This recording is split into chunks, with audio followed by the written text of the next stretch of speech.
segala berkat Tuhan yang masih memberikan kami napas kehidupan, yang masih memberikan kami kesehatan dan kekuatan untuk melakukan segala aktivitas kami. Dan pada hari ini Tuhan, kami seluruh sivitas Yayasan Nusantara rindu akan sapaan firman Tuhan. Kiranya Tuhan, kami mohon kepadamu, kiranya Engkaulah yang hadir di tempat ini, dan berkatilah hamba-Mu, dan berfirmanlah Engkau, sebab kami seluruhnya yang hadir di tempat ini telah siap untuk mendengar firman-Mu. Melalui nama Yesus Kristus kami berdoa dan mengucap syukur. Amin. Shalom. Selamat pagi. Selamat pagi. Firman Tuhan yang menyapa kita pada pagi hari ini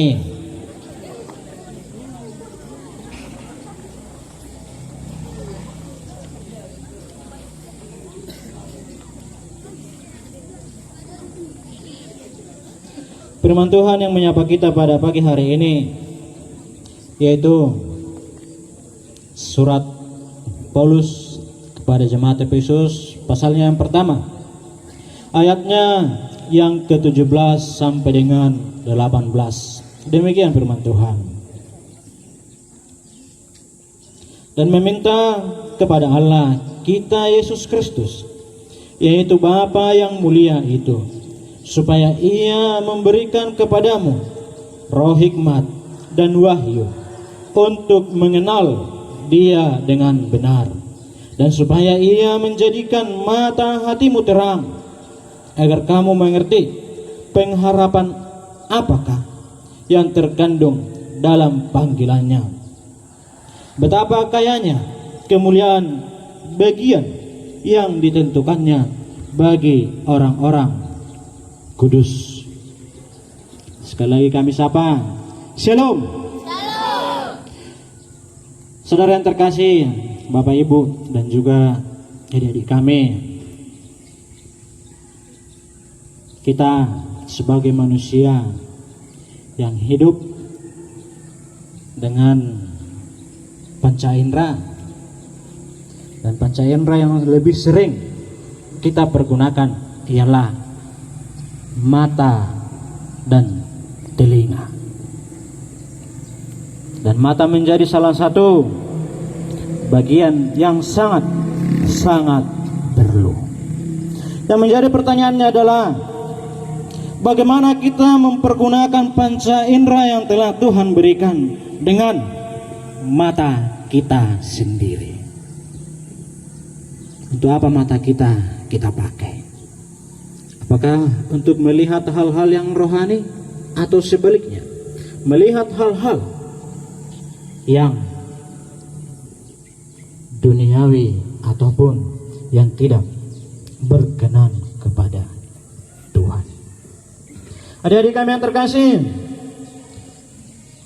ini menjadi ucapan syukur Paulus kepada para pembaca karena iman, dan dia mendoakan agar setiap orang yang membaca nats ini mengalami hikmat dan wahyu akan kuasa Allah. Dan ini menjadi doa Paulus. Yang pertama, bagi jemaat yang ada di Efesus, dan kiranya biarlah ini juga menjadi doa bagi kita yang sungguh-sungguh dinaikkan kepada Allah demi kepentingan kita bersama. Bukan hanya kepentingan oknum tertentu ataupun kelompok tertentu, tetapi ini menjadi kepentingan bersama di tengah-tengah persekutuan yang ada di sekolah ini. Dan dia mengucap syukur atas berkat-berkat rohani, dan agar berkat-berkat Tuhan dicurahkan bagi mereka. jasmani, melainkan berkat-berkat rohani, agar mereka tetap kokoh, teguh, kuat di dalam iman kepercayaan mereka kepada Tuhan. Dan kiranya agar kita menyadari dan memahami, dan kiranya kita berdoa kepada Tuhan apa yang hendak akan Tuhan lakukan bagi kita. Adik-adik kami yang terkasih, ketika ditanya satu persatu akan tujuan, akan cita-cita, mungkin ada yang sama, tapi pada dasarnya pasti akan lebih banyak yang berbeda. Dan ketika kita memiliki sesuatu harapan ataupun memiliki apa yang ingin Tuhan lakukan kepada kita, cita-cita apa yang kita harapkan, mari kiranya kita doakan kepada Tuhan. Kita doakan, kita minta dengan penuh iman kepercayaan kepada Dia di dalam permohonan kita. Dan tidak hanya berhenti sampai di sana, tetapi kiranya kita berdoa dan kita saling mendoakan satu dengan yang lainnya. Bagaimana adik-adik kami? Pernahkah kita mendoakan Bapak Ibu guru kita? Pernah? Terima kasih. Dan udah harus selayaknya seperti itu. Dan pernahkah kita mendoakan orang tua kita ketika mereka berjerih payah untuk mencari segala sesuatu, untuk membutuhi keperluan yang kita butuhkan di sekolah ini? Atau malah sebaliknya, ketika orang tua menasihati kita, menyuruh kita mengerjakan sesuatu pekerjaan di rumah, bahkan kita melawan. Ataukah kita menurutinya atau kita melawannya? Mari kita jawab di dalam hati kita masing-masing. Tetapi ketika kita berontak ataupun melawan orang tua kita, marilah kiranya kita menyadari kesalahan kita dan marilah bertobat. Saudara yang terkasih dalam nama Tuhan Yesus Kristus, dan apa yang didoakan Paulus bagi mereka ialah, dan apa yang hendak didoakan bagi kita saat ini ialah, bukan supaya mereka dibebaskan dari penganiayaan, bukan supaya mereka diberikan kekayaan, kehormatan, dan juga kesenangan duniawi. Tetapi hal pertama yang didoakan Paulus ialah agar mereka memiliki pengertian, agar mereka memiliki pengetahuan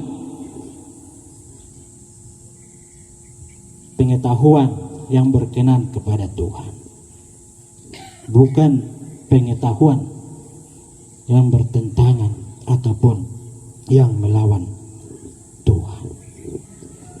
Saudara yang terkasih dalam nama Tuhan Yesus Kristus, sumber pengetahuan berasal dari Allah. Tidak ada pengetahuan yang baik yang dapat menyelamatkan selain daripada Dia. Dan oleh sebab itulah kita harus mencari pengetahuan yang daripada Tuhan. Sekolah ini menjadi wadah bagi adik kami untuk membentuk karakter, menambah wawasan, agar kiranya kelak menjadi orang yang sukses maupun yang berguna bagi bangsa dan masyarakat, dan juga terlebih kepada orang tua, dan terlebih lagi kepada Tuhan. Ia sendiri yang mengaruniakan pengetahuan dengan menganugerahkan roh pengetahuan Tuhan sendiri yang menganugerahkannya, yang memberikan pengetahuan. Dan Roh Allah menjadi guru bagi orang-orang yang kudus, bagi orang-orang yang hidup di dalam Tuhan. Karena itu marilah kita hendaknya mengakui kuasa Tuhan, kuasa Yesus Kristus melalui ketaatan kita kepada Dia. Marilah kita taat kepada aturan sekolah ini. Bapak Ibu guru, jangan malas sebaliknya. Doho tujia pikuni bujuk ate sotong kebenon sama nih. Tetapi marilah hendaknya ketika apapun yang akan dilakukan di sekolah ini, setiap siswa baik SMP maupun SMA turut akan aturan yang berlaku. Dan ketika kita membuka mata hati kita akan pengertian dan pengetahuan kita terhadap Tuhan, marilah kita jangan lelah perkara-perkara apa yang akan Tuhan lakukan. Tetapi kita dengan terus-menerus belajar akan kehendak Tuhan di dalam hidup kita. Tidak cukup hanya dengan kasih, tidak cukup.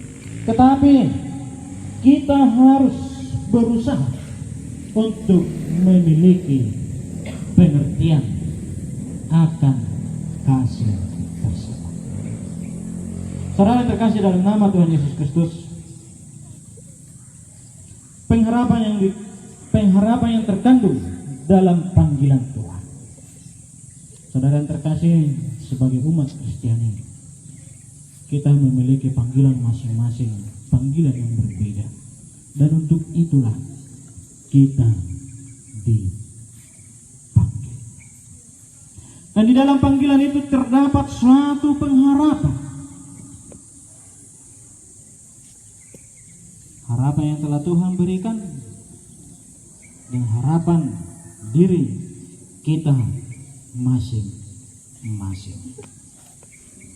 Dan marilah hendaknya kita mengerti dan mengetahui apa yang menjadi pengharapan kita dan apa yang menjadi pengharapan Tuhan kepada kita.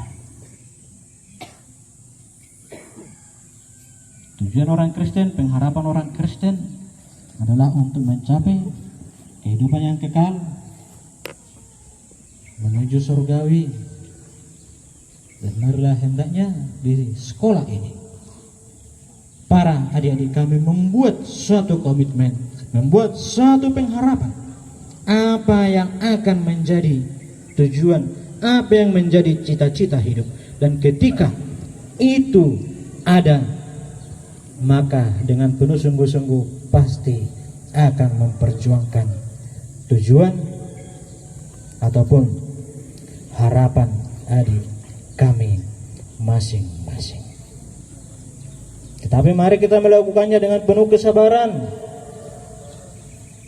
Bukan hanya ketika kita mengharapkan sesuatu maka pada saat itu juga itu akan terjadi. Tidak. Tetapi kita harus sabar menapaki perjalanan hidup kita di dalam doa dan pengharapan kita kepada Tuhan. Marilah kita belajar mengenal sebanyak mungkin tentang surga, dan melalui pembacaan firman Tuhan dan merenungkannya dan berdoa, kita akan mengerti dan memahami kehendak Tuhan dan harapan-harapan apa saja yang Tuhan sampaikan. Adik-adik kami terkasih, bagaimanapun keadaan kita, apapun situasi kita saat ini, marilah kita gantungkan harapan kita kepada Tuhan. Jangan pernah kita menganggap aku ini masih muda, aku ini adalah orang bodoh, aku ini adalah orang ataupun dari keluarga yang berkekurangan. Jangan pernah menganggap hal-hal seperti itu. Tetapi ketika kita menyadarinya, mari itu menjadi modal bagi kita untuk membangkitkan semangat kita untuk terus semakin belajar.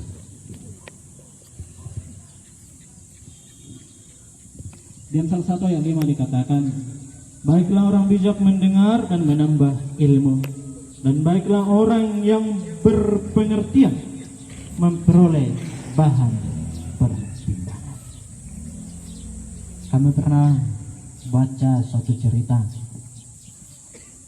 Ada seorang bapak dan anak, mereka berjualan, dan jarak tempuh tempat tinggal mereka ke tempat mereka berjualan cukup jauh. Ketika mereka akan pulang ke rumah dari tempat mereka berjualan, mereka merasa kelelahan, dan si ayah mengajak anaknya untuk berteduh di bawah satu pohon yang cukup besar. Dan si ayah merasa ngantuk dan dia hendak ingin istirahat ataupun tidur, tetapi anaknya tidak melakukan hal demikian. Malah anaknya sibuk mengais-ais dedaunan ataupun rumput yang ada di bawah pohon besar tersebut, dan sambil berbicara, ayah, kapan aku akan besar? Ayah, kapan aku akan sukses? Kapan aku akan besar dan aku bisa mengerjakan segala pekerjaan kita ini seperti ayah yang tumbuh besar? Dan si anak berkata, tapi tidak mungkin aku tumbuh besar. Aku akan seperti ibu yang hanya, tubuhnya yang kecil dan kurus, yang tidak mampu melakukan pekerjaan berat. Dan seketika si ayah tersadar dari rasa ngantuk yang dialaminya. Dan ketika si ayah melihat si anak mengais-ngais, si ayah menemukan satu biji dari pohon tersebut. Dan dia mengambil biji pohon itu, memegang dengan tangannya dan menunjukkan kepada anaknya, lihat biji pohon ini. Tidak seimbang dengan jari ataupun genggaman ayah. Tetapi dari biji inilah tumbuh pohon yang besar ini. Batangnya yang kuat, yang kokoh, akarnya yang menjalar untuk menahan pohon ini. Dan dia mengatakan kepada anaknya, sabar anakku, segala sesuatu ada prosesnya, tidak berjalan begitu saja dengan singkat. Adik-adik kami yang terkasih, apa yang ingin disampaikan dari cerita tersebut? Bukan karena kita bodoh, kecil, miskin, ataupun berkekurangan, atau kaya, ataupun segala sesuatunya. Tetapi ketika kita memiliki pengharapan, kita akan menjadi tumbuh besar dan pengharapan kita akan terwujud. Apapun yang menjadi harapan dan cita-cita kita, kita serahkan kepada Tuhan, dan dialah yang akan bekerja. Dan kita juga harus bekerja dengan usaha dan kerja keras kita di dalam kehidupan kita. Jadilah menjadi biji yang kecil tetapi memiliki manfaat yang besar di kemudian hari. Amin. Kita berdoa. Terima kasih Tuhan untuk firman Tuhan yang telah kami dengarkan pada pagi hari ini, yang mengajarkan kami Tuhan agar kami membuka mata hati kami dan kami memberikan ataupun memiliki pengharapan dan menyatakannya kepadamu, dan kami mampu untuk mengerjakan, mengusahakan pengharapan yang telah Tuhan berikan kepada kami. Dan kami berdoa kepadamu Tuhan, kepada seluruh siswa-siswi yang ada di yayasan ini, biarlah kiranya Tuhan yang bekerja di dalam kehidupan mereka. Kami memohon kepada Tuhan, Apapun yang menjadi harapan dan cita-cita mereka, kami serahkan itu hanya ke dalam tangan pengasihan Tuhan. Dan biarlah Tuhan, kiranya Engkau yang memberikan roh pengetahuan kepada siswa-siswi yang ada di sini, agar mereka tetap dengan sukacita dan terus berusaha untuk mengerjakan, menimba ilmu di sekolah ini. Agar kelak di kemudian hari mereka menjadi anak-anak yang takut akan Engkau dan berbakti kepada orang tua, dan juga takut kepada para Bapak Ibu guru yang ada di sekolah ini. Dan juga kami berdoa kepada Bapak Ibu guru yang di sekolah ini, kiranya Tuhan yang memberikan kebijaksanaan, kepintaran kepada mereka, sehingga mereka mampu mengajari, membimbing para siswa-siswi yang ada di sekolah ini Tuhan, agar melalui mereka nama Tuhan termuliakan dan sekolah ini ke depannya semakin maju ya Tuhan, dan menjadi sekolah yang takut akan Engkau.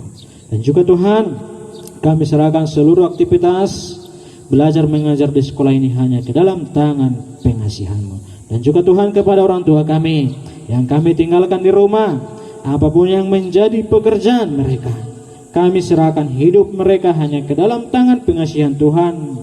Berkati mereka, berikan mereka kekuatannya Tuhan, agar kiranya mereka mampu untuk mencukupkan segala kebutuhan anak-anak kami di tempat ini. Ya Tuhan, aktivitas kami selanjutnya kami serahkan hanya ke dalam tangan pengasihan-Mu, dan di atas segala permohonan kami, banyak dosa yang telah kami berbuat, sengaja maupun tidak sengaja, kiranya Tuhan mengampuninya. Melalui anak-Mu Yesus Kristus kami berdoa dan mengucap syukur. Amin.